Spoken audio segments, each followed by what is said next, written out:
Eu nasci, filho, em 26 de novembro de 1827.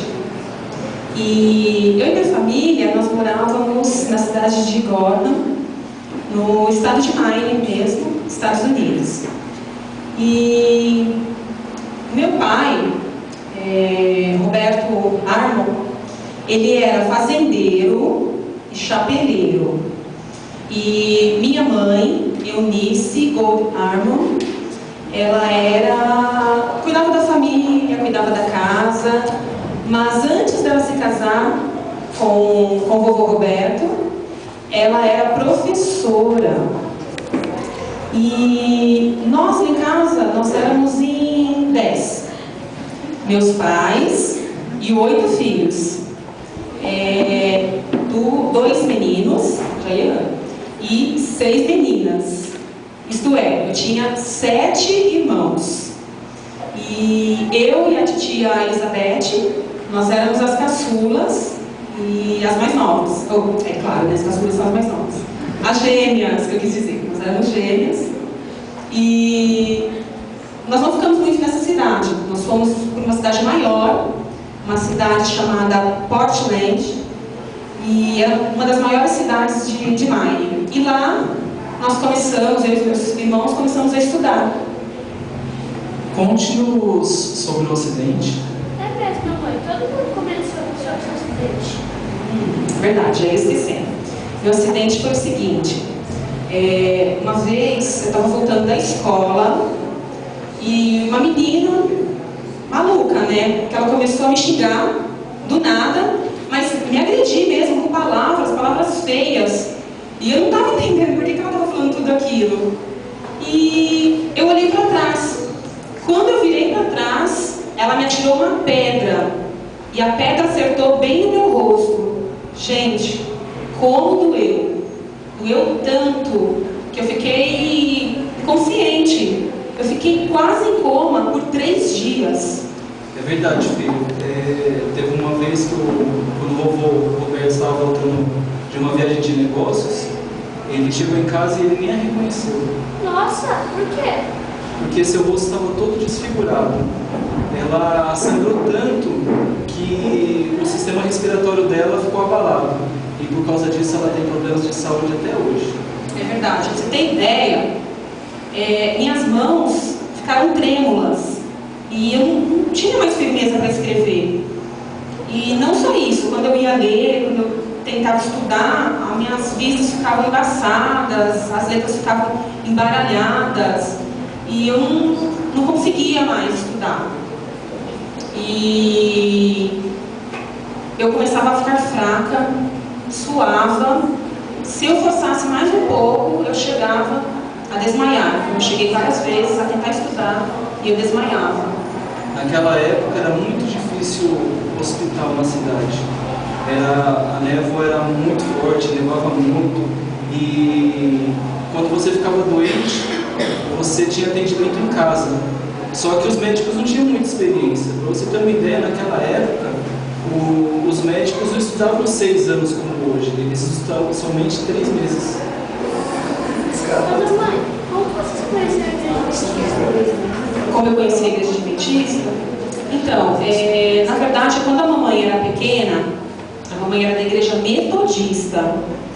E eu me batizei com 12 anos na igreja metodista.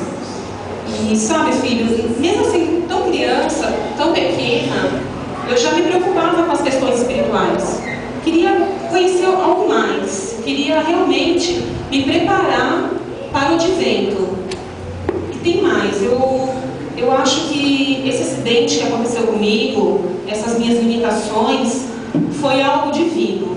Eu acho que foi realmente Deus que permitiu isso na minha vida.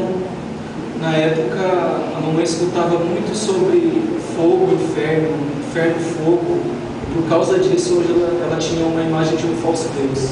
É assim, e eu tinha umas angústias, umas aflições por causa disso, que eu estava pensando nisso. E um dia eu tomei coragem e contei para minha mãe sobre essa coisa que eu tinha. E aí a vovó Eunice falou assim: filha, vai então procurar o pastor, lembra até o nome dele, pastor Stockman, e conta para ele sobre isso que você está, essas aflições que você está passando. E eu então fui contar para o pastor. E eu contei para ele sobre 2 sonhos. Um sonho era uma visita ao templo celestial. E o outro sonho era um encontro com Jesus, onde parecia que Jesus tocava na minha cabeça e falava assim: não temas. E eu contando isso para o pastor Stockman, ele ficou assim admirado. Ele falou: Ellen, como pode você tão nova, tão criança, ter uma experiência tão forte, uma experiência tão diferente? Na minha opinião, eu acho que eu acho que Deus tem algo especial na sua vida. Eu acho que Deus está preparando um trabalho muito especial para você.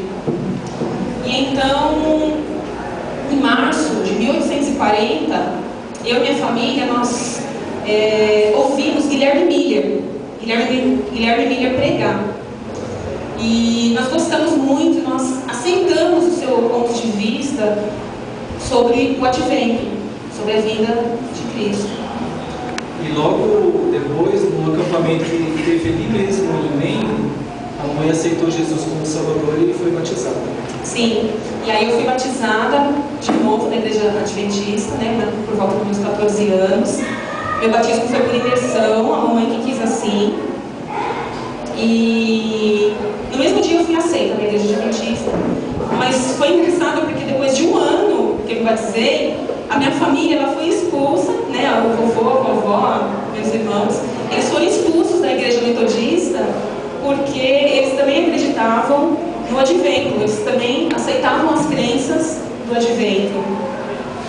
Naquela época, Deus já tentava manifestar o poder de profecia. E ele chamou 2 pessoas antes da mamãe. Uma delas foi William Foy, um jovem pregador negro, mas ele não aceitou. Logo em seguida, ele chamou Rezenfoss, não foi? Foi E também não aceitou. Numa certa manhã, quando a mamãe tinha 17 anos, ela teve a sua primeira visão. Nossa, mamãe, então Deus fala com você através de sonhos e visões? Conte-nos para nós como foi. Então, a primeira visão da mamãe foi muito linda. Ela era uma representação do povo do advento caminhando até a cidade de Deus. Foi maravilhoso. E eu contei isso para o povo adventista lá de Portland. E eles aceitaram assim como se fosse realmente uma luz vinda de Deus. Foi impressionante. E a partir de então, eles começaram a me chamar, vários convites, para que eu relatasse essas visões em outros lugares, contasse os meus sonhos, as minhas visões. E eu aceitei esses convites e nós, então, viajamos por muito tempo em várias cidades, lá mesmo no estado de Maine. Tinha um jovem pregador que ele estava convencido de que as visões de Ellen eram verdadeiras e que a mensagem que ela levava para o pessoal eram necessárias.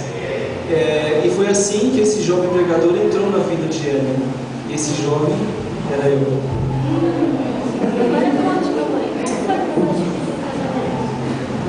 Casamento, né? Sabia que você queria saber fazer essa pergunta.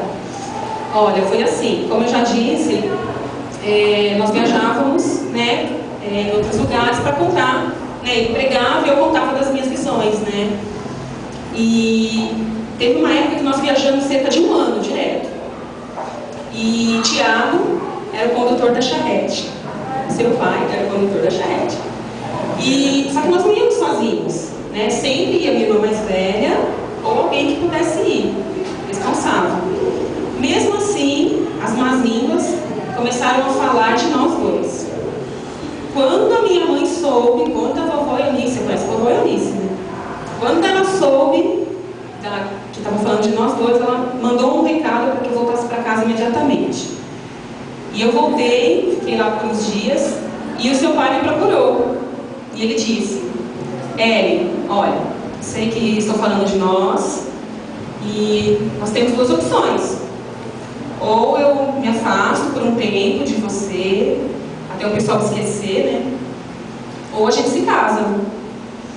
E a gente já tinha uma certa afinidade, a gente confiava plenamente no outro. E eu não queria que ele que ele se afastasse de mim, e nem ele queria que eu ficasse mal falada.